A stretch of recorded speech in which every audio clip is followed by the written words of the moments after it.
नमस्कार दोस्तों, tiger trader की वीडियो में आपका स्वागत है। आज हम बात करेंगे निफ्टी और बैंक निफ्टी के बारे में। समझेंगे मार्केट कल कहां पर कामकाज कर सकती है। जिस तरीके से आज एक ह्यूज गैप अप आपको देखने के लिए मिला, मार्केट के अंदर एक फुल ऑन पॉजिटिविटी देखने के लिए मिली, लेकिन गैप अप होने के बाद मार्केट फुल ऑन एक साइडवेज चला गया। अगर आपने देखा होगा, आज प्रीमियम के अंदर इतनी वोलेटिलिटी देखने के लिए नहीं मिल रही थी और दोनों ही तरफ के जो प्रीमियम से बहुत गंदे तरीके से डिके हुए। लेकिन फाइनली मार्केट ने अपना रुझान, अपना मूड माहौल समझा दिया है कि मार्केट को अभी और ऊपर जाना है। एक वीडियो मैं आपके लिए बहुत जल्दी लेकर आने वाला हूं कि मार्केट को देखेंगे 19,000 पर। रिमेंबर माय वर्ड, मार्केट में एक अच्छा खासा रिट्रेसमेंट अभी बाकी है, जो हो सकता है आपको 2024 के अंदर ही देखने के लिए मिल जाए। तो याद रखिएगा, अभी हम बात करेंगे कल के बारे में कि मार्केट में हमें कल 4 जून को किस तरीके से कामकाज करना है। मार्केट के अंदर जो रिजल्ट फाइनली कल आपको देखने के लिए मिलेंगे, उसमें मार्केट किस तरीके से रिएक्ट करेगा, उसको देखते हैं, समझते हैं। चलिए, इंट्राडे बेसिस पर अगर हम बात करें तो मार्केट में क्या लेवल, क्या एंटी जेड जोन, कहां पर आपकी मार्केट कंसोलिडेशन जोन रहा और क्या ऊपर और नीचे के लेवल्स रहेंगे। आज वीडियो को बहुत छोटा रखेंगे और जल्दी से फटाफट लेवल्स को डिस्कस करेंगे। साथ ही साथ में मैं ये बताना चाहता हूं, हमारा जो स्कैल्पिंग कोर्स है, अगर आप वो करते हैं तो इस तरीके की गंदी स्कैल्पिंग मार्केट के अंदर भी आज हमने अच्छा खासा मोमेंटम पकड़ा और मार्केट में पैसा कमाया। मोमेंटम पकड़ने का मतलब ये नहीं है कि यहां से मार्केट में पोजीशन बनाई और यहां पे काटी, नहीं। मार्केट के अंदर जिग-जैग में भी आप किस तरीके से कॉन्फिडेंटली काम कर सकते हैं, उसके बारे में पूरी डिटेल में हमने स्कैल्पिंग के अंदर सिखाया हुआ है। तो जो कोई भी ज्वाइन करना चाहते हैं, टीम का नंबर टीम का नंबर दिया हुआ है, आप बात करिए और ज्वाइन कर सकते हैं। चलिए, अब बात करते हैं कल के लिए। सपोज करिए मार्केट गैप अप ओपन होता है, जिसके चांसेस बहुत ज़्यादा लग रहे हैं। अगर मार्केट कहीं आपको 23,350 के ऊपर मिलता है और सस्टेन होने लगता है, तो सीधे सीधे पहला टारगेट आपका रहेगा 23,420 और दूसरा टारगेट है 23,500। यहां से आपको अपनी सारी पोजीशंस इस लेवल से बुक कर लेनी है। एक साइकोलॉजिकल नंबर है, यहां पे आपको पूरी बुकिंग अपनी डाल देनी है, पूरी पोजीशंस को एग्जिट कर जाना है। उसके बाद देखते हैं मार्केट में अगर 23,525 का लेवल क्रॉस होता है, देन उसके बाद हम देखेंगे मार्केट का मूड माहौल क्या रहेगा। लाइव पे हमारे साथ जुड़े रहिए। टेलीग्राम ग्रुप में अगर आप आ जाते हैं तो आपको हर आधे घंटे के अंदर अपडेट मिलता है कि मार्केट में हम कैसे काम करते हैं। चलिए, अब यहां समझते हैं कि हमारे लेवल्स अगर गैप अप होने के बाद मार्केट सस्टेन नहीं कर पाता और 23,337 को क्रॉस कर देता है, ये वाला जो आज का जो हाई है, अगर मार्केट इसके नीचे आ जाता है तो फिर सीधे सीधे आपको जो नंबर्स देखने के लिए मिलते हैं वो रहेगा 260 के आसपास, 23,260, और उसके बाद ये लेवल है आपका 23,200।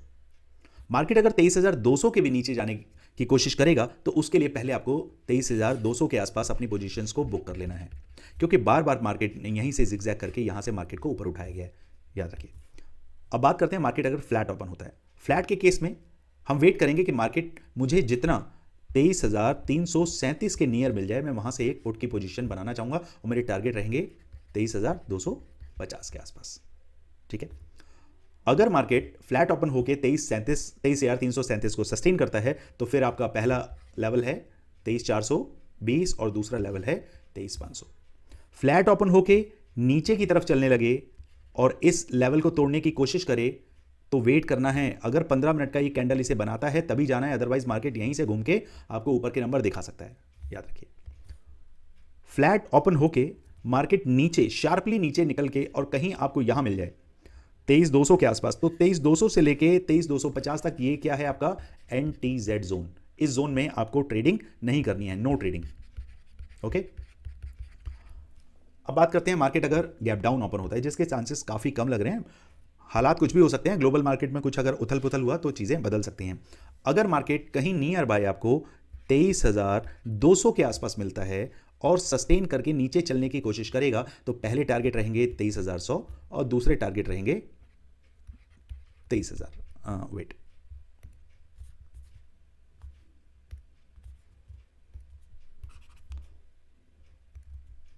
और आपका राउंड फिगर टारगेट रहेगा 23,000। तो इन दोनों लेवल्स को प्ले करना ही करना है अगर मार्केट 23,200 के नीचे आपको मिल गया तो। अभी मार्केट के अंदर बुलिशनेस है, पॉजिटिवनेस है, अभी ट्रेंड के साथ हमें चलना है। और साथ ही साथ एक चीज मैं और बताना चाहूंगा आपको, इस लाइन को आपको मार्क करके रखना है। ये जब तक मार्केट राइट साइड में ना आ जाए तब तक आराम से इस जर्नी का मजा लेते रहना है। ओके, मार्केट यहां से हो सकता है कि आपको थोड़ा सा पुल डाउन दिखाए, इस तरीके से ऐसे चले, क्योंकि ऊपर हमारे पास ये वाली लाइन है। तो मार्केट इस तरीके से अपने एक जोन में आके जितना वो कंजस्टेड होगा उतना ही मार्केट ऊपर की तरफ के फटने के चांसेस ज़्यादा रहेंगे। मैं 80% पोजीशंस अपनी कॉल साइड में ही रखना चाहूँगा और 20% पोजीशन अपनी पुट साइड में रखना चाहूँगा, लेकिन स्ट्रिक्ट स्टॉप एसएल के साथ, स्टॉप लॉस के साथ। इन बातों का प्लीज़ याद रखिएगा। चलिए, मेरे ख्याल से गैप अप, फ्लैट और गैप डाउन तीनों कंडीशंस डिस्कस कर लिए हैं। और ये जो लेवल मैंने आपको दिए हैं, दिस वन, ये आपका यहाँ से मार्केट ऊपर जाए तो काम करना है, इससे मार्केट नीचे आए तो काम करना है, ये नीचे का लेवल है। तो इन लेवल्स पे जब आप काम करेंगे तो यकीन मानिए आप इतने कॉन्फिडेंस के साथ काम करते हुए अपने ट्रेड में बने रहते हैं, प्रॉपर एसएल के साथ काम करते हैं, तो at the end of the day आपका पीएनएल जो रहता है वो ग्रीन में ही रहता है। ये याद रखिए, ये ताकत होती है लेवल्स की। चलिए अब बात करते हैं बैंक निफ्टी के बारे में।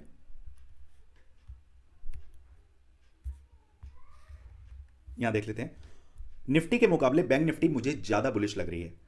कारण अगर वन डे के टाइम फ्रेम पर जाकर देखें तो निफ्टी ने जो कैंडल बनाया है वो रेड कैंडल बनाया है और बैंक निफ्टी ने ग्रीन कैंडल बनाया है। इसीलिए रिलायंस का अच्छा खासा जो पूरी ताकत उसने झोंक दी थी निफ्टी के अंदर ऊपर ले जाने की, लेकिन उसके बावजूद भी काफ़ी सारे कंपोनेंट ऐसे थे जो कंसोलिडेट कर रहे थे, पूरी ताकत नहीं लगा पा रहे थे, इसलिए निफ्टी ऊपर जाने में पूरा सक्षम नहीं हो पा रहा था। लेकिन बैंक निफ्टी ने अपना आज का हाई काट के ही आपको ये क्लोजिंग दी है। क्लोजिंग कितनी आई है? तकरीबन 51,100 के आसपास। ओके, अब इंट्राडे बेसिस पर हमें काम कैसे करना है? मार्केट अगर फ्लैट ओपन होता है और 51,100 के ऊपर सस्टेन करता है तो आप पहले टारगेट के लिए बैठेंगे 51,450 और दूसरा टारगेट है 51,800। 51,800, ये दोनों टारगेट्स आप प्ले कर सकते हैं। फ्लैट ओपन होके अगर 51,100 के ऊपर सस्टेन नहीं हो पाता है और नीचे की तरफ चलता है तो ये जो जोन देख रहे हैं, इस जोन को आप प्ले 100% करिए। ये प्ले आपको करना चाहिए। तो आपका जो पहला टारगेट रहेगा 50,900, दूसरा टारगेट है 50,622, तीसरा टारगेट है 50,352। ये तीनों टारगेट आप प्ले कर सकते हैं। चलिए अब बात करें, मार्केट गैप अप ओपन होता है। मार्केट अगर नियर बाय 51,450 के आसपास आपको मिलता है तो ये बहुत अच्छा ट्रेड रहेगा दोनों तरफ से। अगर इसके ऊपर सस्टेन करता है और 15 मिनट का एक कैंडल इसके ऊपर क्लोज करता है तो सीधे सीधे मेरे टारगेट रहेंगे 51,800।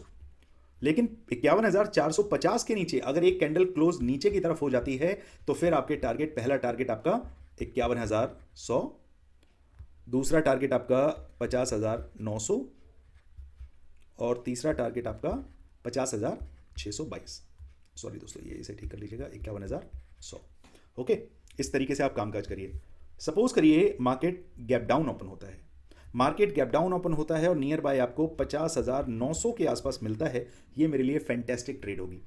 मैं सिर्फ मार्केट को 15-20 मिनट सेटल होने दूंगा। उसके बाद मार्केट अगर 50,900 के ऊपर ही रहता है तो सीधे सीधे 51,100 को प्ले करेंगे, 51,450 और 51,800 के लिए आप बैठ सकते हैं। सपोज करिए मार्केट गैप डाउन ओपन होता है और गैप डाउन ओपन होकर 50,900 से नीचे निकलने लगता है तो ये एंटी जेड जोन को प्ले नहीं करना है। यहां पे मार्केट कंसोलिडेट हो सकता है।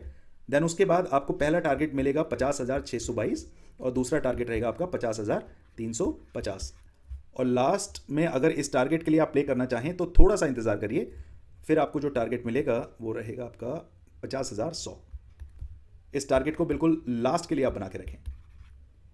चलिए दोस्तों, सारी चीज़ें डिस्कस होने के बाद जल्दी से हम ये समझते हैं कि मार्केट असल में अभी कहाँ जाने का मूड माहौल बना रहा है। यहाँ पर हम चलते हैं वन डे के चार्ट पर। वन डे का चार्ट आपको क्या समझाना चाहता है वो समझिए। देखिए, मार्केट के अंदर अभी फुल ऑन बुलिशनेस जो आपको देखने के लिए मिल रही है, इस चार्ट को मैं एग्जैक्टली अभी ठीक कर देता हूँ। ओके, और इन लेवल्स को भी फिलहाल के लिए मैं हटा देता हूँ। चलिए अब यहां समझते हैं। देखिए, मार्केट ने जो एक हैमर कैंडल बनाया है, ये कैंडल फुल ऑन आपको पॉजिटिव साइड जाने के लिए अभी अंदेशा देता है। लेकिन आपको एक बात याद रखनी है, इलेक्शन के बाद रिट्रेसमेंट अभी बाकी है। इसीलिए अंधों की तरह सिर्फ कॉल साइड में होप लगा के बैठे रहना कोई समझदारी नहीं है। हमें इस गैप फिलिंग के बारे में भी सोचना है। ये ज़रूरी नहीं है ये गैप फिलिंग कल ही हो जाए, हो सकता है ये 10 से 12 दिन, 15 दिन, 20 दिन भी लग जाएं इस गैप फिलिंग को होने में। लेकिन हमें सिर्फ मार्केट में लेवल टू लेवल काम करना आना चाहिए। लेवल्स आपके पास हैं, स्ट्रेटजी आपके पास है, कॉन्फिडेंस के साथ आप काम करना जानते हैं, मार्केट के अंदर ट्रेंड क्या है ये अगर आप समझते हैं, ईएमएस को फॉलो कैसे किया जाता है वो आप जानते हैं, और लीडिंग इंडिकेटर जिसके बारे में मैं अपने स्कैल्पिंग कोर्स के अंदर बताता हूं कि कौन से लीडिंग इंडिकेटर हैं जो मार्केट में ज़्यादातर आपके जो इंडिकेटर हैं वो लैगिंग इंडिकेटर हैं, ठीक है, कुछ आपके लीडिंग इंडिकेटर हैं, तो उनके बारे में अगर आपको जानना है तो आप हमारे स्कैल्पिंग कोर्स में ज्वाइन कर सकते हैं, जहां पर आपको सारी चीज़ें डिटेल में बताई जाती हैं और वो सिर्फ आपको मिल जाता है 4999 के अंदर। अगर मार्केट में बने रहना है, सस्टेन करना है, मार्केट में प्रॉफिटेबल ट्रेडर कहलाना है, तो ब्रदर आपको आना पड़ेगा, कहीं ना कहीं से सीखना पड़ेगा, किसी ना किसी के साथ जुड़ना पड़ेगा जो कि आपको अपना जो एक्सपीरियंस है कई सालों का उसके बारे में आपको बताए और मार्केट की तरह ही आपको भी वो ऊपर की तरफ लेकर जाए, आपके पोर्टफोलियो को भी वो ग्रीन में रखे। ये याद रखिएगा, प्रॉफिट में आप तभी आ सकते हैं। बाकी तो मार्केट है, जिस तरीके से आप काम करना चाहते हैं काम कर सकते हैं। अच्छा, कोई भी पोजीशन अगर आपकी इक्विटी में किस तरीके से अभी आपको बुक करनी है या कोई और पॉसिबिलिटी अगर आपको जाननी है कि मार्केट में क्या मूड माहौल चल रहा है, तो आप इसी वीडियो के कमेंट सेक्शन में जाके मुझे मैसेज करें। मैं कोशिश करता हूं पर्सनली आपके सभी सवालों का जवाब दे पाऊं। चलिए दोस्तों, कल मिलते हैं मार्केट में। Thank you so much.